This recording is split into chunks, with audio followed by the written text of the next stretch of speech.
Here's some of the stories trending this week at NASA. On May 16th, the International Space Station completed its 100,000th orbit of Earth since the launch of its first component on November 20th, 1998.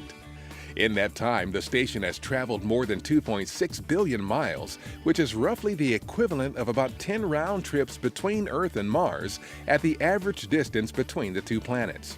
The space station zips around our planet at 17,500 miles per hour, completing each orbit in just 90 minutes, giving the crew on board the unique opportunity to experience 16 sunrises and sunsets per day and to capture some great images of Earth. To help mark the occasion, the Expedition 47 crew, including Station Commander Tim Koper and Jeff Williams of NASA, posed for this snapshot, the 3 millionth image taken from on board the ISS. May 16th also saw the much-anticipated launch of several small satellites from the ISS. Students at St. Thomas More Cathedral School in Arlington, Virginia, watched as their STMSat-1 was deployed from the station's NanoRacks CubeSat deployer. STMSat-1, the first ever CubeSat built by elementary school students, is an educational mission designed to transmit images of Earth to ground stations around the country. Meanwhile, NASA's 2 NODES satellites were also deployed into low Earth orbit.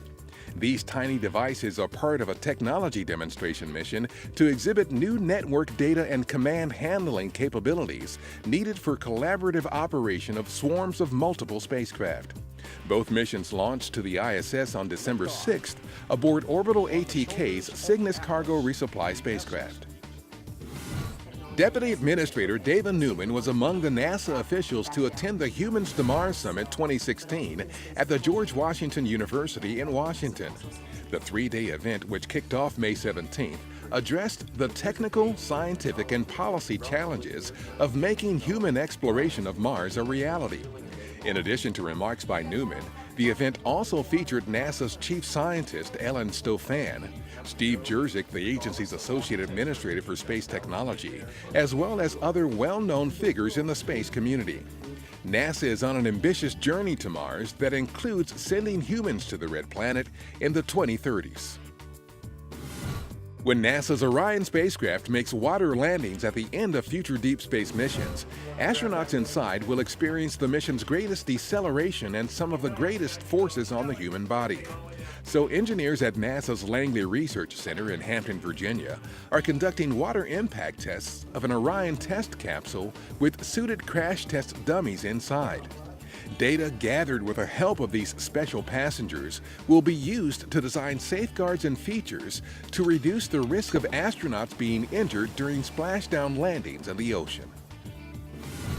On May 18th, NASA Administrator Charlie Bolden participated in Transformers, a live journalism event hosted by the Washington Post to explore the breakthroughs pushing the boundaries of knowledge and setting the stage for inevitable change. The administrator was part of a panel discussion titled "There's No Place Like Space" about recent milestones and developments in commercial spaceflight and their potential to open up new frontiers for business and exploration. Other panelists included Julie Van Cleek of Aerojet Rocketdyne, George Whitesides of Virgin Galactic, and Andy Weir, author of the book The Martian. A farewell event was held on May 19th at NASA headquarters in recognition of the nearly 4 decades of science and exploration achievements of John Grunsfeld, who is retiring at the end of May as the agency's Associate Administrator for Science.